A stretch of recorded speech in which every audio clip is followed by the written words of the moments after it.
Imagine opening your mail on like a random Tuesday afternoon. You pull out an envelope, you see the official seal of the Department of Veterans Affairs, and you just tear it open. As you scan the first few lines, your stomach completely drops. Yeah, because they are officially proposing a reduction to your disability rating. It's absolutely terrifying. It really is. It's one of the most gut-wrenching moments you could have. But if you are holding that letter right now, here is the absolute most critical thing you need to know before you read another sentence. Right. Don't panic. Exactly. It is only a proposal. Your money has not changed today. Nothing is finalized, and you have a very strict window of time to stop it. Hello, everyone, and welcome to Veteran Briefing. Today, we're doing a deep dive into the exact timeline you have to respond to a reduction proposal. We'll break down the 3 specific triggers that caused the VA to send this letter and your armor, basically. Yes, the 3 protective shields. Those are based on the 5, 10, and 20-year rules that secure your ratings. But before we get into why the VA sends this letter, let's talk about the immediate action required the second it arrives. Because I like to think of this proposal like an audit notice from the IRS or, a check engine light on your car. Oh, that's a really good way to frame it. Right. Like, it's a serious warning that demands action, but it doesn't mean the car's already broken. Yeah, because the VA can't just flip a switch and cut off your compensation overnight. There's a due process protection in place. Okay, so what does that actually look like legally? Well, it's governed by a regulation, 38 CFR 3.105E, and it mandates that if they think a lower evaluation is warranted, like they think you improved, they have to formally propose the reduction and give you detailed, specific reasons for it. So they really have to show their work to tell you exactly why they think your PTSD or your back pain got better. Right, they do. And the moment that notice lands in your hands, you are officially on the clock. Actually, 2 very different clocks start ticking. 2 clocks. Wait, how does that work? So, clock number 1, you have exactly 30 days to request a predetermination hearing. This is where you formally contest it. Okay, 30 days for a hearing. Right. And clock number 2, you have exactly 60 days to submit new additional evidence showing your condition has not improved. Man, 60 days goes by in an absolute flash when you're dealing with the healthcare system. What happens if a veteran gets completely overwhelmed by the anxiety of this, puts the letter in a drawer, and just hopes it goes away? Honestly, doing nothing is how most veterans lose their rating. Really? Yeah. If you don't request the hearing and they don't get any new evidence in those 60 days, the reduction just becomes final by default. Wow, just by default. Yeah, it takes effect on the last day of the month when that 60-day period expires. You essentially surrender without a fight just because the clock ran out. Which is tragic because fighting back actually works. Yeah. I mean, looking at the source materials for this deep dive, there's a remarkable real-world example of a veteran facing a complete PTSD severance. Oh, I saw that case. The VA wanted to drop them all the way to 0%. Right, down to 0. But they used that 60-day window to completely reverse it. Because their stressor event was in a highly classified area, the standard records just didn't show what happened. So instead of panicking, they spent those 60 days aggressively hunting down the documentation. Exactly.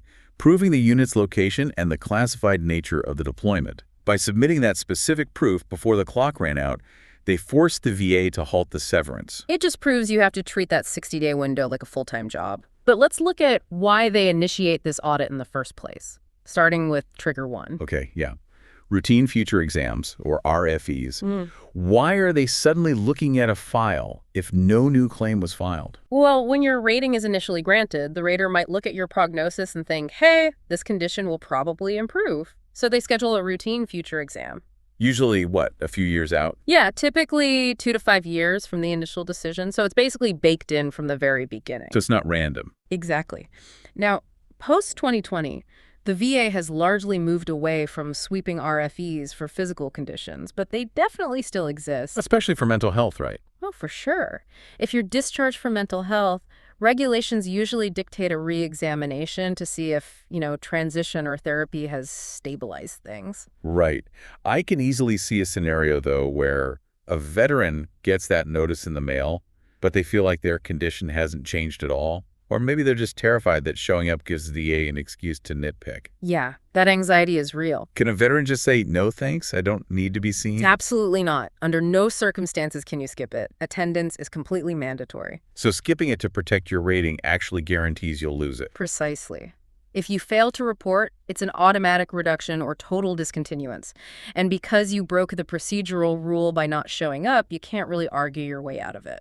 If you're finding these discussions helpful, please subscribe to Veteran Briefing so you never miss important updates and practical information for veterans and their families. Okay, so that was the expected exam. But trigger 2 is where this gets incredibly insidious. Yeah, because it catches people entirely off guard. Yeah. It comes from their own routine medical records. Exactly. This is the biggest blind spot out there. You haven't filed for an increase, you don't have an exam scheduled, you're just living your life, going to your VA primary care doctor. And then, bam, the letter arrives. Right, because your standard treatment records are integrated into the claim system, the raters review them. This perfectly aligns with what I call the grocery store reflex. The grocery store reflex? Yeah, you know when you're at the store and someone asks, "How are you?" Hmm. You just reflexively say, "I'm fine, doing great." Mm-hmm. Even if you're running on zero sleep and your back is killing you. Oh, I totally get that. And in the military, that reflex is amplified times 10. Right, you're trained to embrace the suck and never complain. Exactly. So a veteran sits in the clinic, and the doctor asks how the knee is, and they just say, "Oh, I'm doing fine. Hanging in there." Which feels harmless. Oh. But how does that translate onto the medical record? The provider types exactly what you said. Veteran reports doing fine. If you do that at every appointment for 2 years, you just actively built a robust trail of evidence proving sustained improvement. And the VA acts on that evidence. Yep, the automated systems or raters see it, and it legally sparks a reevaluation. Look, I have to push back here because this borders on a dangerous line. Are we advising veterans to go in and exaggerate their symptoms just so they don't lose their money? No, absolutely not. You should never, under any circumstances, lie or exaggerate. Okay, good. That's fraud, obviously. Plus, your doctors need accurate info to actually treat you. But you do have to consciously break that grocery store reflex. So it's about forcing yourself to be brutally honest about the bad days. Yes. If your knee hurts so much you couldn't walk downstairs for 3 days last week, you can't just tell the doctor today that you're okay. You have to articulate the flare-ups. Because you're quite literally writing the medical record that secures your benefits. You are. Every single time you speak to them. That is a massive paradigm shift. Okay, moving on to trigger 3. This one is actively initiated by the veteran, right? Filing for an increase. Right. When you file for an increase, you are walking up and saying, "Hey, open my file and reevaluate this." That automatically prompts a brand new examination. Which invites scrutiny. Yeah.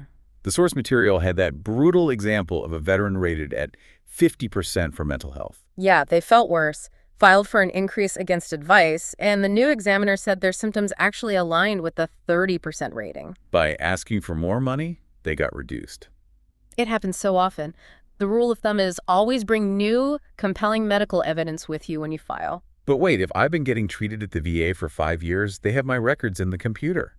Isn't it safe to just ask them to look at my file? Because you're relying on an overworked rater with a massive quota to comb through thousands of pages just to find the 3 sentences that prove you got worse. Oh, I see. Don't outsource your security to someone else's reading comprehension. Exactly. Have a doctor write a specific note or complete a DBQ, a disability benefits questionnaire, that explicitly highlights the worsening and hand it over on a silver platter. Makes total sense. Are there any exceptions to bringing new evidence? Yes, the primary exception is a BDD claim, benefits delivery at discharge. That's when you file 90 to 180 days before separating. Because your active duty records are the evidence. Exactly. But if you've been out for years, you have to provide the new evidence yourself. Okay, we've talked a lot about the triggers. Let's shift to the protections, the 5, 10, and 20-year shields. Let's start with the 5-year rule.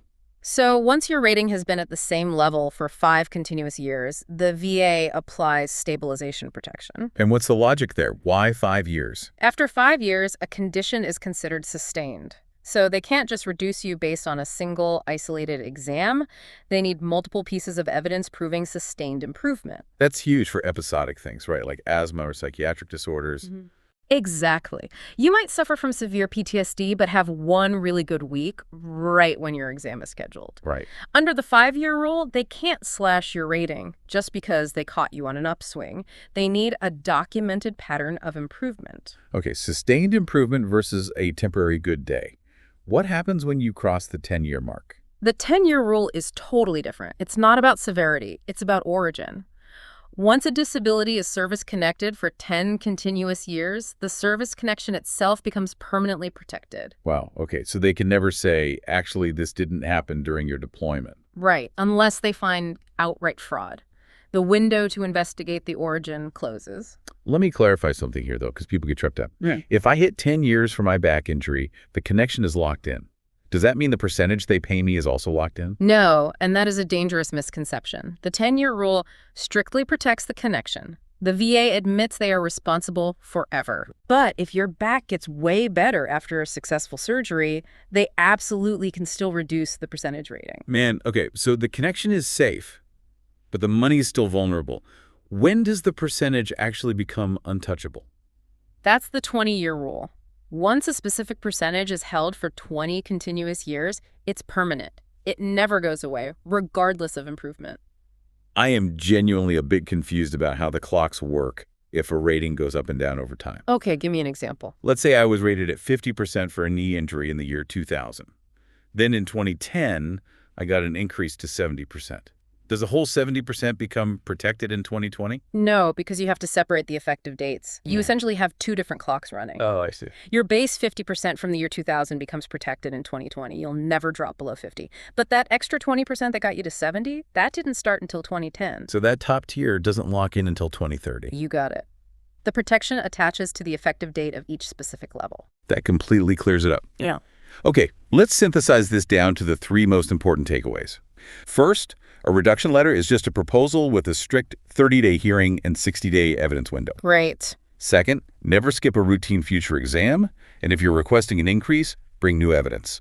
And third, know your 5, 10, and 20-year shields. Perfect. And for a practical action you can take today, if you ever receive that letter, the very first thing you must do is write the exact date it arrived right on the envelope. To track that 60-day window. Yes. From there, contact a VSO and start hunting down your documentation immediately. I'm going to leave everyone with a final thought to mull over. Think about the casual conversations you had with your VA doctor last month. Those polite, brief exchanges where you brushed off your pain. Yeah, they aren't just small talk. Exactly. They are actively writing the official medical evidence that determines the security of your rating tomorrow. Are you accurately documenting your reality or letting the grocery store reflex put your benefits at risk? It's an uncomfortable question, but every veteran needs to evaluate it before their next appointment. We'd love to hear from you on this. Have you ever received a reduction proposal? How did you handle the evidence gathering? Please share your experiences in the comments below. And if you haven't already, please subscribe, like the video, and share it with fellow veterans and military families to help them stay protected. Thank you for watching Veteran Briefing. Take care, stay informed, and we'll see you in the next episode.